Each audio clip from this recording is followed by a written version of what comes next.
আজ আমরা দেখতে চলেছি ইউরোপের লোককথার উপর নির্মিত একটি ফ্যান্টাসি ড্রামা, যেখানে সদ্যপ্রসূত এক সৌভাগ্যবান শিশুকে কিনে নেওয়া হয় তার বাবা মা থেকে, আর তাকে ভাসিয়ে দেওয়া হয় নদীর পানিতে। কিন্তু কেন? যাই হোক, সেখান থেকে বেঁচে গেলেও বিপদ তার পিছু ছাড়ে না। বড় হয়ে তাকে যেতে হয় মৃত্যুপুরী শয়তানের গুহাতে। সে কি বেঁচে ফিরতে পেরেছিল? আর কেনই বা তাকে যেতে হয়েছিল সেই শয়তানের গুহাতে? যেসব বিপদ সংকুল গ্রাম ও লোকজন পেরিয়ে সে ওই গুহায় গিয়েছিল, তাদেরই বা কি হলো? এই সবই আমরা জানবো আমাদের আজকের গল্পে। অনেক বছর আগে ম্যান্ড্রিড রাজ্যের ছোট্ট একটি গ্রামে একটি শিশুর জন্ম হয়। ধাত্রী শিশুটিকে দেখে জানান তার শরীরে সৌভাগ্যের চিহ্ন রয়েছে।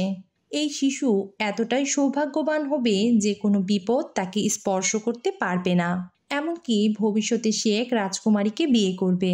এই কথা শুনে শিশুটির দরিদ্র বাবা মা খুব খুশি হয়। কিন্তু ধাত্রী যখন এই কথা গ্রামের অন্য মহিলাদের বলে, তখন সেই খবর দাবানলের মতো পুরো গ্রামে ছড়িয়ে পড়ে। খবরটি এক গুপ্তচরের মাধ্যমে রাজা অটোকার পর্যন্ত পৌঁছে যায়। রাজা ছিলেন এক রসায়নবিদ।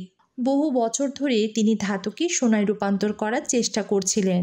গুপ্তচরের মুখে ওই সৌভাগ্যবান শিশুর কথা শুনে রাজা বেশ আশ্চর্য হন এবং তার মন্ত্রীকে নিয়ে ওই গ্রামে পৌঁছান।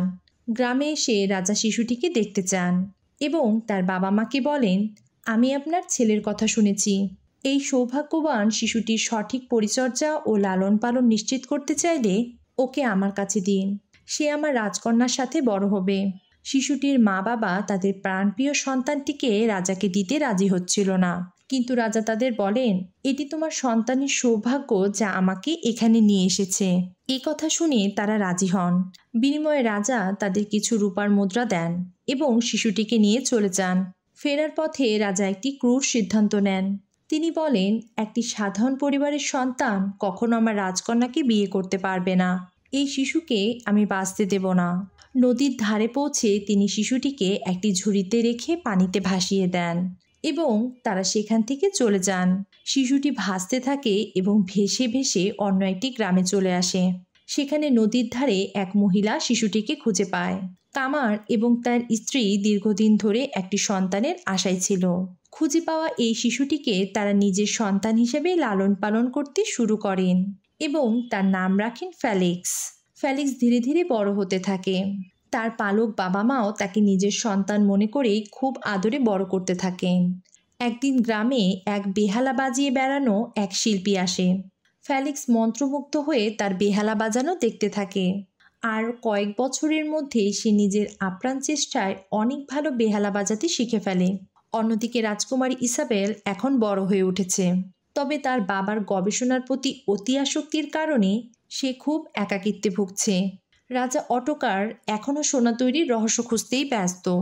এমন সময় রাজার মন্ত্রী তাকে জানায়, সে জানতে পেরেছে পাশের রাজ্যে প্রাচীন সন্ন্যাসীদের লেখা বহু পুরনো একটি রসায়নের বই রয়েছে। হয়তো সেই বইতে সোনা বানানোর ফর্মুলা পাওয়া যেতে পারে। সোনার সন্ধানে উদ্বিগ্ন রাজা এটি শোনার পর মন্ত্রীর সঙ্গে ঘোড়ায় চড়ে সেই বইয়ের খোঁজে বেরিয়ে যান। এদিকে সেদিন ফেলিক্সদের গ্রামে একটি উৎসব চলছিল। সেখানে ফেলিক্স তার বেহালা বাজিয়ে সবার আনন্দের মধ্যমণি হয়ে উঠেছে। ঠিক এমন সময় হঠাৎ বৃষ্টি শুরু হয়। দিন পেরিয়ে রাত হয়ে আসে। বইয়ের খোঁজে বেরিয়ে আসা রাজা বৃষ্টি থেকে বাঁচতে ফেলিক্সদের গ্রামের এক সরাইখানায় প্রবেশ করেন। আনন্দে মত্ত সবাই রাজাকে দেখে শ্রদ্ধা জানালেও একমাত্র ফেলিক্স তার মনের আনন্দে বেহালা বাজিয়ে যাচ্ছিল। বাজানো শেষ হলে ফেলিক্স রাজাকে শ্রদ্ধা জানান, কিন্তু তার বেহালা সুরে মুগ্ধ রাজা তার পরিচয় জানতে চান।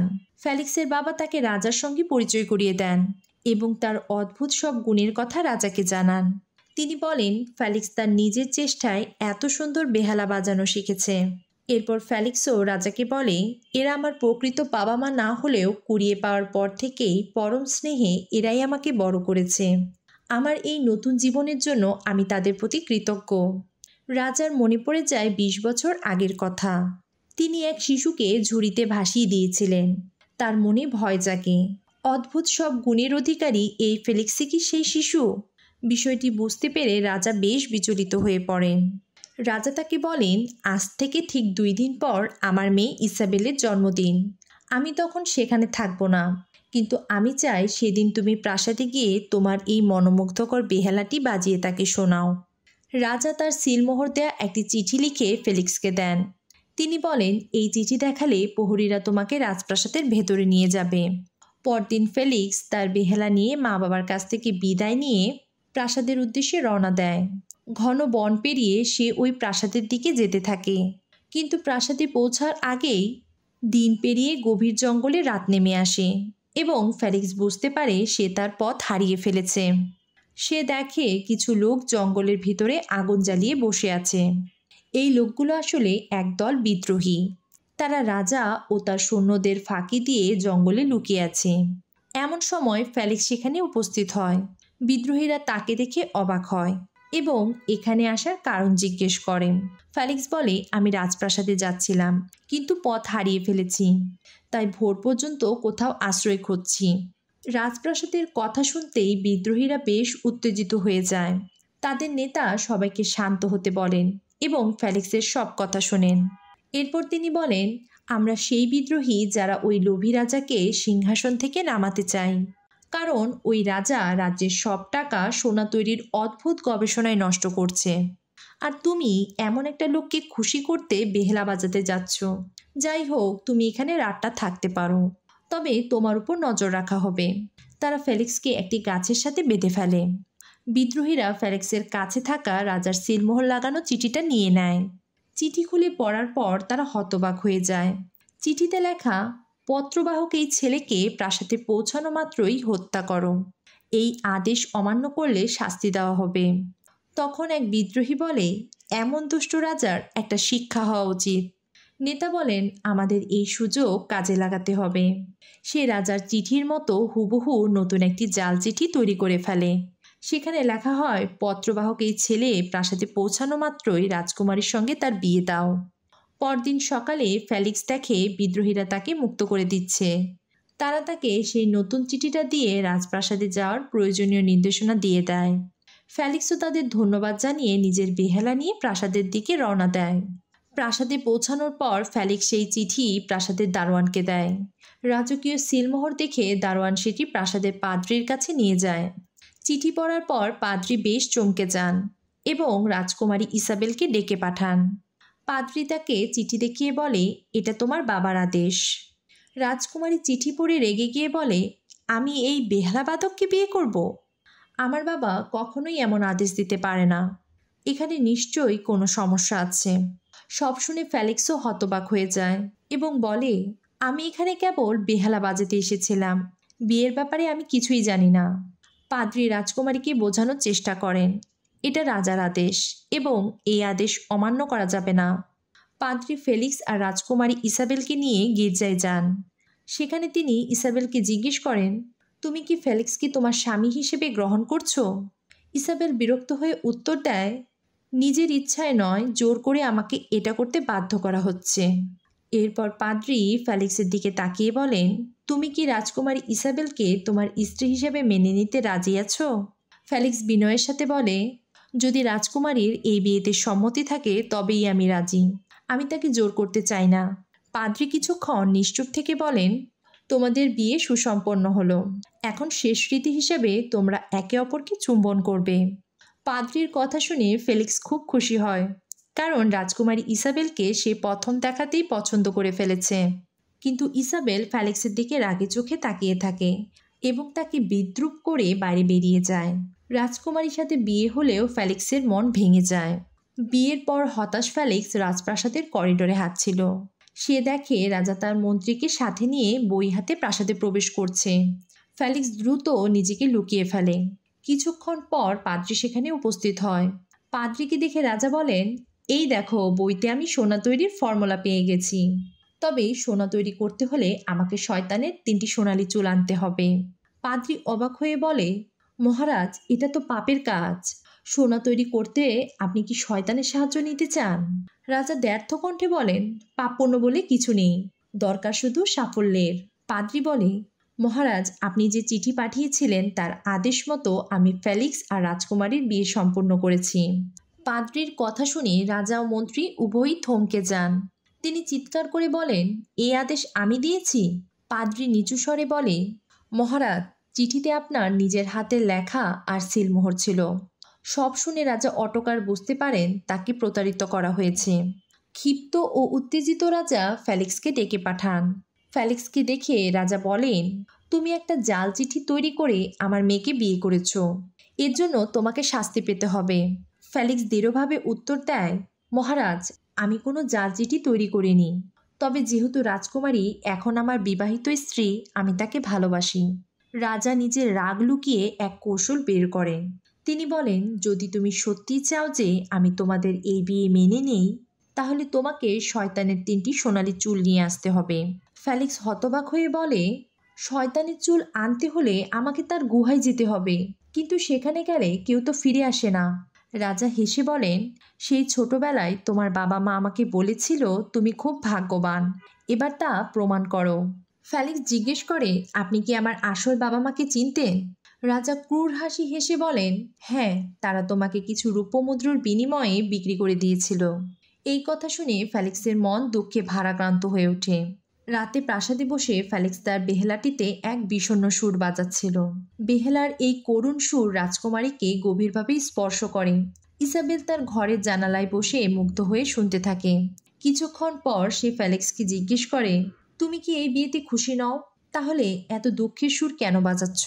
ফেলিক্স উত্তর দেয়, আমার মন ভেঙে গেছে।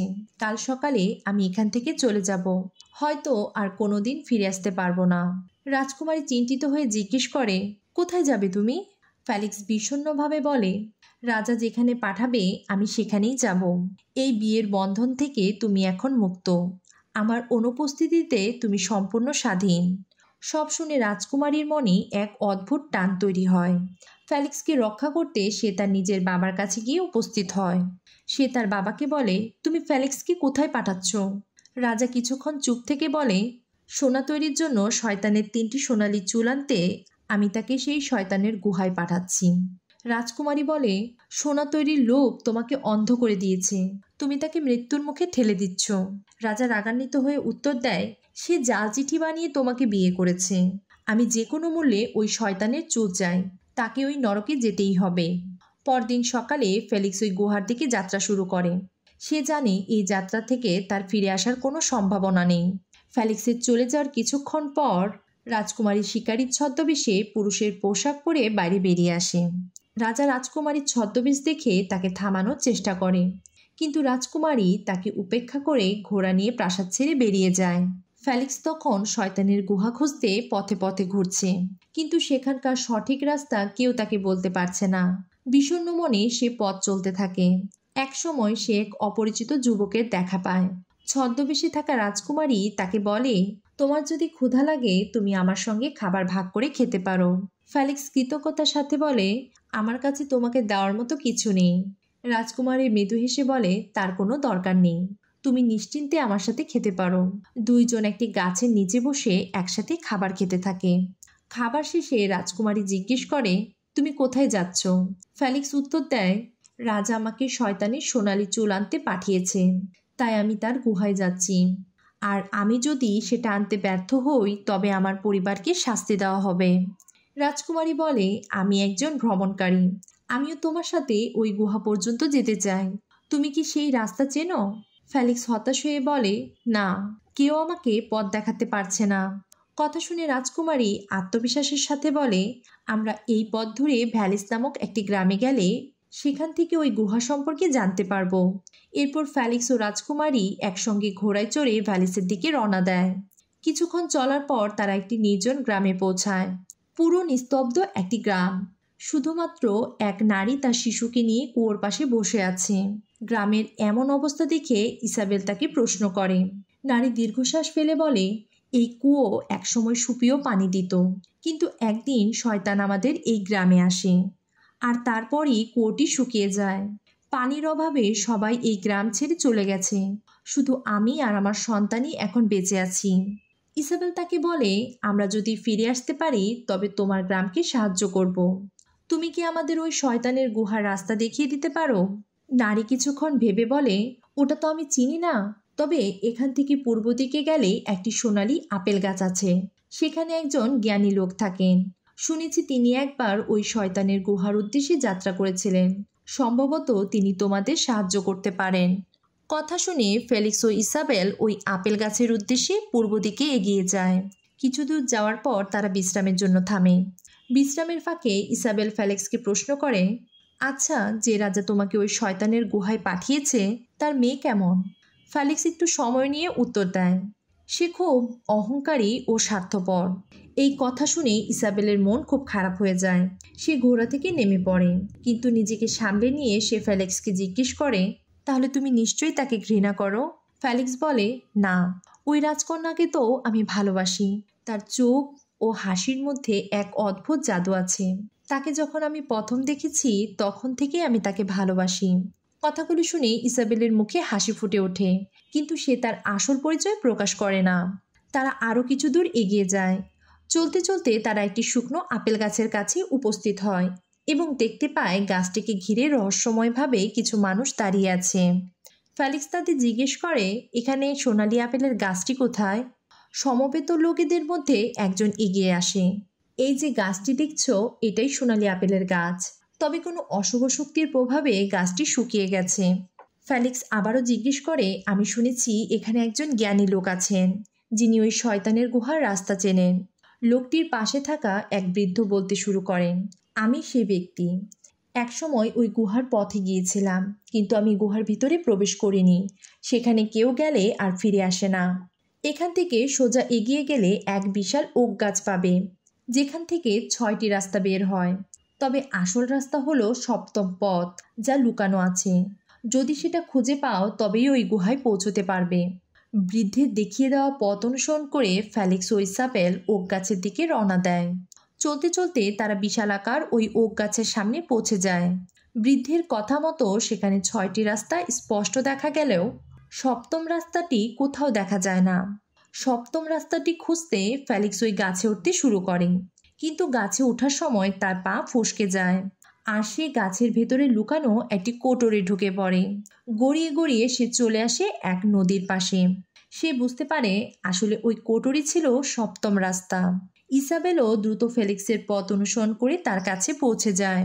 ফেলিক্স তাকে জানায়, এই নদী হলো মানুষের পৃথিবী আর নরকের মধ্যবর্তী সীমান্ত।